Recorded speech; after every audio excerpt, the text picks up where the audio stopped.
Welcome everybody, episode 22 is here after long last. Going to have 3 matches in this episode. First off, Middlesbrough hosting QPR.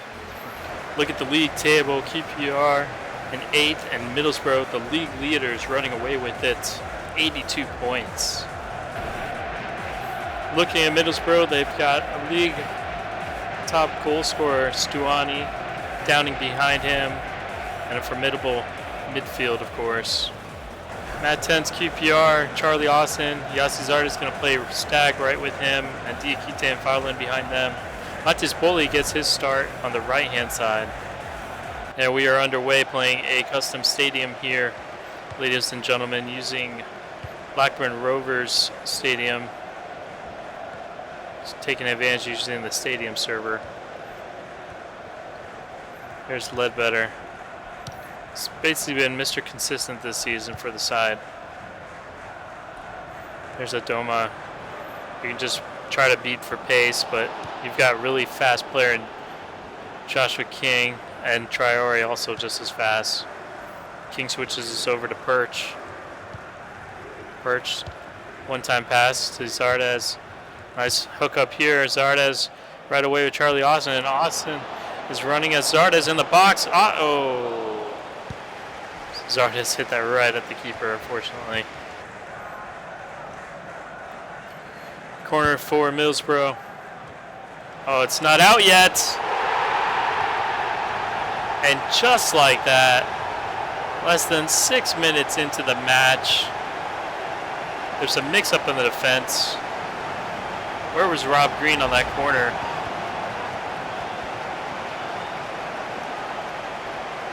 It looks like Rob Green was there doing that FIFA thing with the goalkeepers coming out for everything. And this time it didn't work out. And Ayala scores an easy open netter. 1-0 just like that for the home side. Perch. Matis Boli wants to switch it, and he does nicely. Over to Traore, who's back, has taken over for Robinson. King now finds Zardes. Zardes trying to run at the defense. He gets by pretty easily there. Now, can he find Charlie Austin in the box? That's a good one in. Oh, it's comical at the end of the day, or at the end of the play there. Reese Williams, what is he doing? Chesting the ball backwards. And it's an own goal for the captain. He's shaking his head there. And Matt Tensai is back into it. Good ball here to show for Downing. First time from Clayton to Stuani, the #1 goal scorer. And can he score again? No, great save there by Rob Green. Stuani trying to look for his 21st goal in the season. Nice little 1-2 combination there with Ledbetter. That was a good reaction save there from Rob Green. Ayala here. Stuani sets up Downing. One more to Ledbetter. Oh, it was Clayton actually. This time it's wide. Good effort on goal there. Rob Green was definitely beat. Kisses the outside of the post.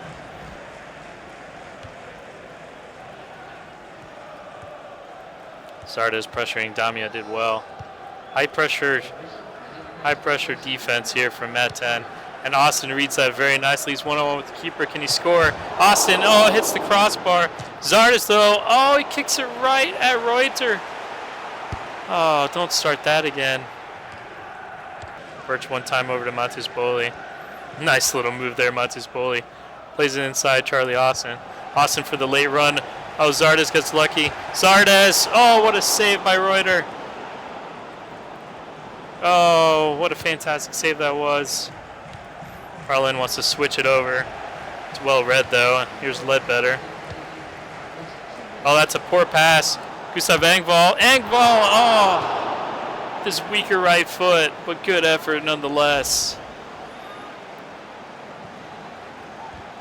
Very close. And that is the end of the match. Can't say it's disappointing considering a point-to-point. And you're playing the very top team here who's pretty much set to be promoted into the Premier League. Overall, a good match, a really tightly contested one. Match facts here, 1 goal apiece. 7 shots for QPR, 8 for Middlesbrough, 3 of those each on target. Tackles all over the place for QPR. Not very physical, I'd say. Match ball goes to Ayala, who did score the goal. Could say that's accurate. There wasn't really any outstanding players. I'd say Ledbetter played the best out of everybody, just very consistent. And the QPR side of the ball, it's really hard to really give a game ball here. It's possibly Farlin, who's usually all over the pitch and distributing really nicely. Joshua King also played well, getting into the proper channels. And welcome back to Loftus Road, ladies and gentlemen. It is raining cats and dogs here as QPR hosts second place Derby County. Correction, that's third place Derby County. 76 points, QPR with 66 in 8th, trying to move their way into that top 6 still. And Matt 10's got a different look here. Charlie Austin playing up top, Hector Quinteros right behind him, Joshua King on the left, Zardes on the right, Farlin and Tikite kind of a defensive mid-roll. Matt 10 wants goals, and so that is going to be the focus. Derby County, meanwhile, playing 3 at the top, Andres Feynman, Martin, Russell, Bryson, and Thorne, and Johnson there in the midfield. The aim is to get goals. Need more of it. Need to concede less of it, please. There's news in the QPR camp that Nita Manuha has recovered from his injury. We'll be looking to possibly see him if needed. Although you have to give props to Tom Lees and Nick Vergever, who've been playing quite well so far. Speaking of playing quite well is Joshua King, who played well against Middlesbrough, but now trying to take on Russell one-on-one, and that did not pan out well. Traore, now it's cleared out by Farlin. Oh, poor pass from Quinteros right down the middle. Martin couldn't punish them. That was a poor pass from Quinteros. Even though it was their initial mistake. Meanwhile, here's Feynman has the beating of Perch. Sends a great ball in. There's Martin again. Great counter-attack from Derby County. It is end-to-end right now. Christie trying to beat King. That's not easy, but he manages to. Oh, nice move again from Russell, and he's got the beating of Traore. That's a reverse pass, and there's your goal. They're threatening. QPR just weren't ready for it. Traore was getting beat. Perch is getting beat. One of these crosses was bound to hit the target. Nice little inventive little turn there from Russell. Faked the cross and found the head of Martin. Just glanced past Rob Green. Farlin. Splitting pass there. Diakite turning. Diakite shooting right at Carson, though. No, that's frustrating. That one is really frustrating. Well done there, Joshua King. What can you do with it here? Gets past them. Joshua King with a burst of pace. King, there it is. All Joshua King on that play. All Joshua King. Fantastic goal. Just had them beat for pace. The loose ball was his. Sprinted past them. Defense was too slow. And they just don't know his kind of pace. Carson got an elbow to it. But Joshua King wanted his first goal of the season for QPR, and there you go. Oh, another early substitution for Charlie Austin, so his day is done. Scott Hogan's going to come in for him. Mas. Hogan, good tackle there. Good tackle by Farlin. Now Scott Hogan. Hogan run at the defense. Scott Hogan! Oh! What a save there from Carson as Hogan's still looking for that first goal in QPR colors. Joshua King on the corner. Oh, Perch. Hogan's there, though. Is he offsides? No, he's not. It's going to count. Scott Hogan scores for the club. His first goal for Rangers. It's a good little corner. Farland looked like he got it. And Hogan was there for cleanup duty. No offsides. 2-1 QPR.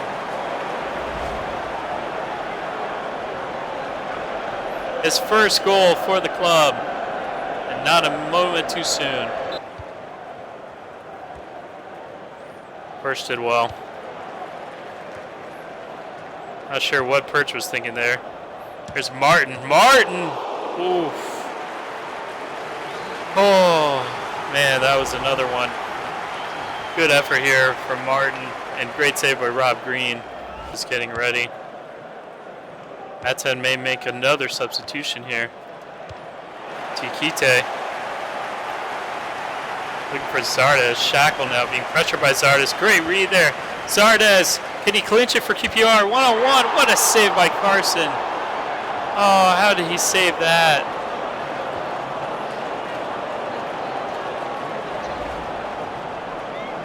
Oh, just made himself big. Farland running. What can he do with it? Can he find Hogan? He does. Scott Hogan now. Hogan still has it. Hogan inside the box. Hogan. Oh, it's off the crossbar. Could have clinched it again. Almost looked like Joshua King's attempt. Of course, Joshua King's went in.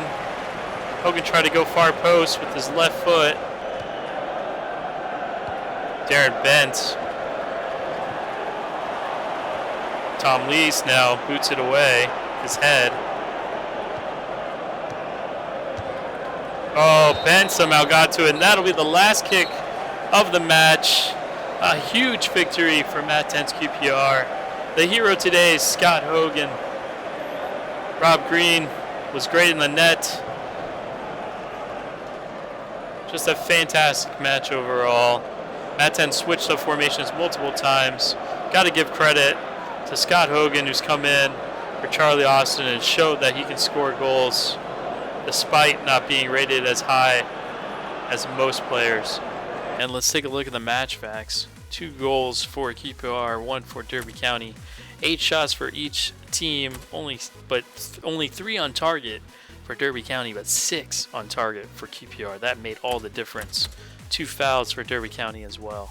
FIFA gives the match ball to Yassi Zardes with an 8.0 rating.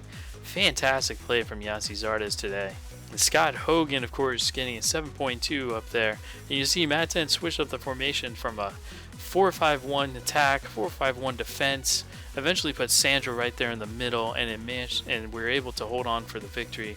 Multiple high ratings there. Joshua King scoring his first goal, and Scott Hogan scoring his first goal for the club. Despite the victory, QPR still find themselves in 8th place. They're only separated by 4 points to get into the top 6. Only 2 matches left. The first one being against Wolves in 18th, and then finish off against Ipswich Town, which will be that live stream. And welcome everybody. Wolves hosting QPR for the second to last match of the season. In the custom stadium mod, we're using Nottingham Forest's stadium. Wolves, Afobe up top, McDonald, Rowe, and Edwards. Formidable center field. Maten's QPR running with a 4-4-2, stacked Zardes and Austin, Forrest and Farland in the middle, and Quinteros on the right. QPR still on the outside looking in, currently in 8th place. Wanting to make a run at it at least here. Good stretch, good win against Derby County. Hoping to continue that. Welcome back, Nita Manuaha. Not an easy club to break down at all. Going over the top here, Wolves. First time Manuaha, well done there. Oh, Austin, cheeky there to Zardes. Zardes now running at a different angle, taking on the defense. Cuts inside, Zardes. Oh, it's right, Eddie Kemi after all that work. Set up Farland. There's a Phobie now. Phobie runs through. Phobie! Oof. Good effort there. Left-footed strike. Split pass over to Afobe now. To Rowe. Inside back to Afobe at the top. Now he strikes it. This one's on frame. And Rob Green had to get down low, and he had a great save there. Just able to turn a little too easily there, Afobe. Dipping shot, and Rob Green completely outstretched. Another corner for Wolves.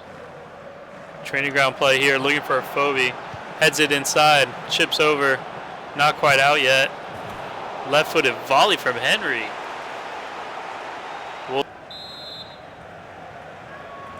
Alejandro Farlin here with the corner for QPR. Oh, almost there. Traore's going to pick this up. He's going to strike it. Yet again, another one right at Ikemi. Oh, Dicko's found. First time shot. Oof. That was too close for comfort. Rob Green had to be aware and thankfully made that save. He wants to switch it all the way over. Find that man Hector Quinteros. And Quinteros has the run of Perch. Trying to cross it. Not much to choose from. Now, Joshua King. Good ball in. It's in. It's that man again, Scott Hogan. Are you serious? You know, the funny part about that is my controller died. And then it regained life. And somehow we score. Controller hacks, I tell you. Somehow. That come off. Yeah, it did come off Hogan. He's going to take the credit there. Kemi, not sure what he was doing. Dumbfounded by the strike. But Hogan, after scoring his debut goal, or his first goal rather, last week against Derby County, he scores another late one today. What can happen here? Matt 10's side going into ultra defensive mode now. Oh, almost again. Chips it over. Oh, he finds that man. Oh, what a tackle by Farlin. Of all people, Alejandro Farlin. Now he's running. What can he do with it? Oh, he lost out. But that's it. That's the end of the match. More points for Matt 10. 3 points. And a very, very tight one. Several shots on target that went to the keeper. It took the heroics again of Scott Hogan. How about that? We take a look at the matchbacks. 7 shots for Wolves, 2 of those on target. Matt 10 had 6, 5 of them on target. Not bad at all from Matt 10's QPR there. Looks like the match ball was given to Rowe. Not sure why. 7.7 rating, that's probably part of it. I mean, for QPR, we got to give it to Hogan. Even though he was in there for, less than 15 minutes, he still, again, bagged another goal. Overall, it was great to have Nita Manuaha back as the captain, back there in the center back role. Bergever did well. We'll have to see how Tom Lees does as he'll be going in against Ipswich Town. And we come back over here to the league table, and unfortunately, guys, it does not look like we're going to get to be part of that race for the promotion. As you can see, we're sitting at 72 points. Even if we win against Ipswich Town, we're still out of the top 6 as Birmingham City lay there at 76 points. And that is the end of this episode, ladies and gentlemen. I want to thank you again for watching. I hope you've been enjoying this as much as I have. We do have Ipswich Town. It will be live streamed. I will have it on Saturday. It will be at 2 p.m. Central Standard Time on Saturday. So I will make sure to include that in a separate video, guys. As always, thank you so much for the likes. Thank you for the comments. As always, take care. Stay tuned. The same thing. with players moving in and out of position by way of sprinting. Look at just how they sprint off the ball, in front of the attacker, away from the attacker, or even the midfielder. There's just so much space because so much of their momentum from their sprint is taking them off